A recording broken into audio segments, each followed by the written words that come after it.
Good afternoon. My name is Dennis Nielsen. I'm your Mauston mayor. I'd like to read you a book about Granite, an Iditarod champion sled dog. Every year, a sled dog race crosses the frozen wilderness of Alaska. It is called the Iditarod. It starts in Anchorage and crosses 3 mountain ranges, 2 river valleys, and a frozen Bering Sea to end 1,000 miles later in Nome. The race honors the dogs and mushers who hauled mail, supplies, and life-saving medicine through the Alaskan winters 100 years ago. One dog in the Iditarod race came to epitomize the strength, courage, and intelligence of those dogs long ago, Granite. Susan Butcher lived alone in an Alaskan wilderness with her sled dogs. Her home was a little log cabin. Susan was a musher.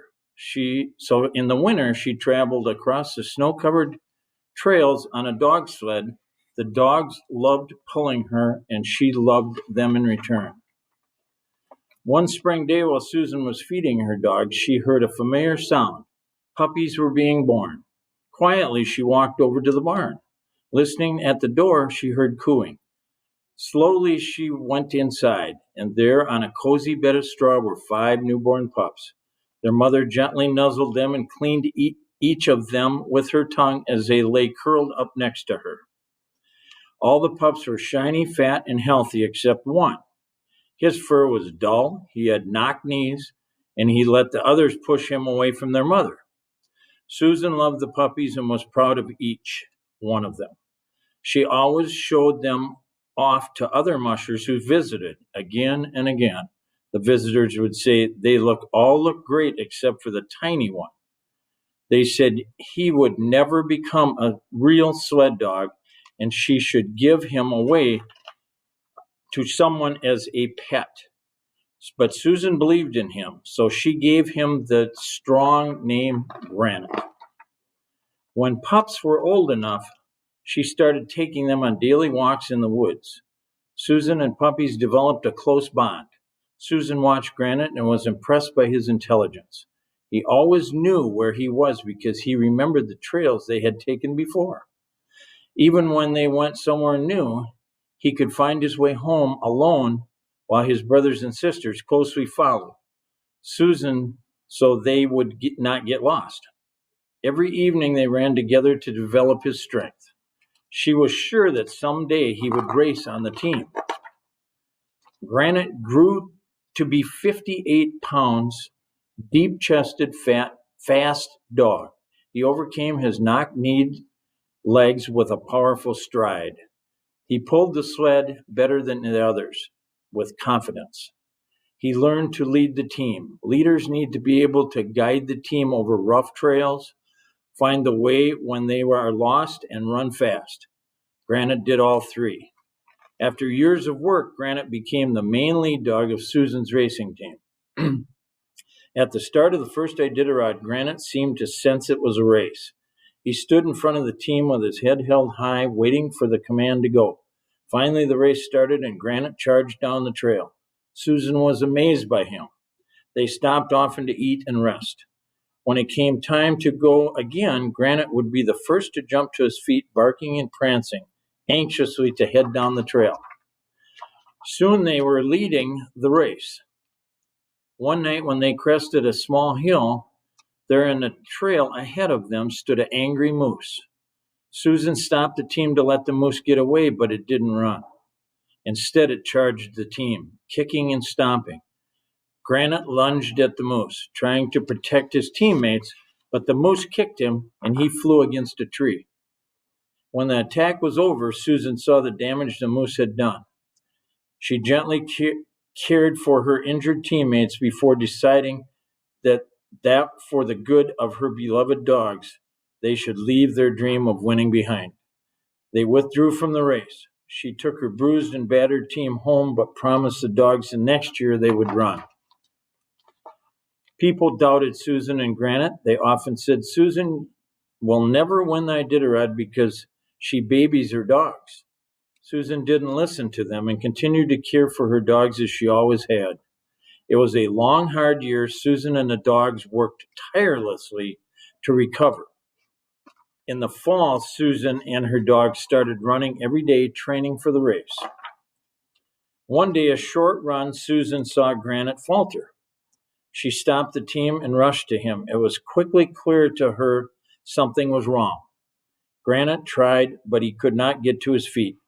Granite's temperature was soaring, his heart was racing, and he was fading fast. Granite needed help, but help was far away. She bundled him up, and they flew to a veterinary hospital. The doctor held little hope for his recovery. Susan set up a cot next to Granite and stayed with him day and night, petting him and willing him to live. Granite lived, but the veterinarian gently told Susan he will never race again. The illness had damaged his heart. When Granite was able, they flew back home. Susan and the dogs continued to train while Granite rested in the cabin watching the leaves turn colors and slowly fall.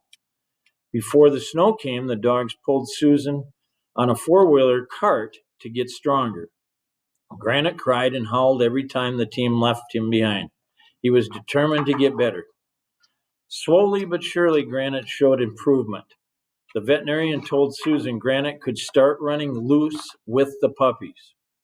As winter came, Granite was back in the team, but only training with young dogs on short runs. Meanwhile, the main racing team was running many long miles under the northern lights. Still, every night after Susan returned, Granite would sleep on her bed. Gradually, his strength returned. The doctor was amazed at the progress. As a test of his recovery, Susan let him run a short race with the young dogs. Granite proved he was healthy by leading that team to victory. His determination, drive, and strength convinced Susan he could race the Iditarod again. But had his endurance come back, could he finish a 1,000-mile race? The Iditarod started in early March. Granite was at the starting line, leading her team again. To win, they had to beat last year's champion. Day after day, the teams raced, always close to each other. The trail turned out to be tough for Susan and her team. The sled broke, and many times they were lost, but Granite never faltered.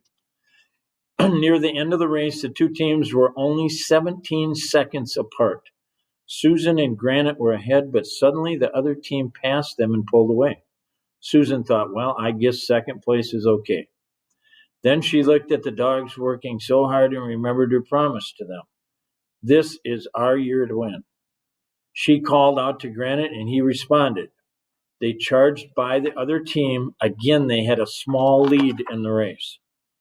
As they left an Eskimo village 100 miles from the finish line in Nome, a furious storm hit. Susan often could not see the trail, but Granite kept going. Finally, the snow was blowing across the ground so thick Susan couldn't even see Granite at the front of the team. Granite had to find the trail on his own. From time to time, he would get lost, so Susan would lean into the wind and walk up to the front of the team to help him regain the trail. Together, they went on. As the storm raged, Susan's arms were becoming frozen. She could barely hold on to the sled. They had to get to shelter soon. Granite saw that Susan needed her help. Finally, Susan couldn't move at all. Her arms were hurting so bad that she was beginning to lose hope, but Granite kept forging ahead.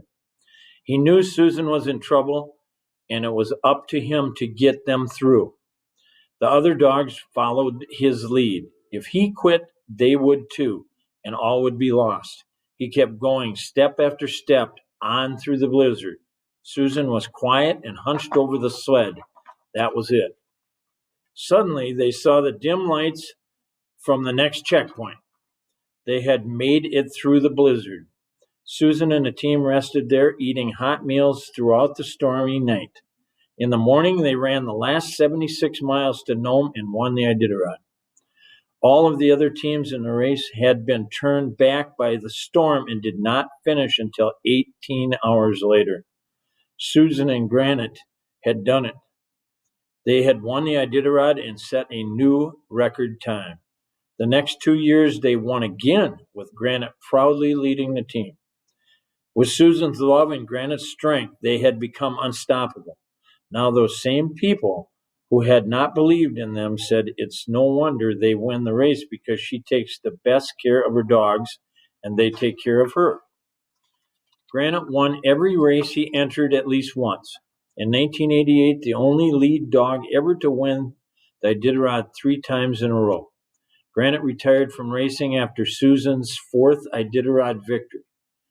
He traveled extensively with Susan and even went to the White House to visit the president. But his favorite place was always their cabin in the wilderness, where he watched the puppy teams head down the trail on their own adventures. Granite lived 17 and 1/2 years and died in Susan's arms.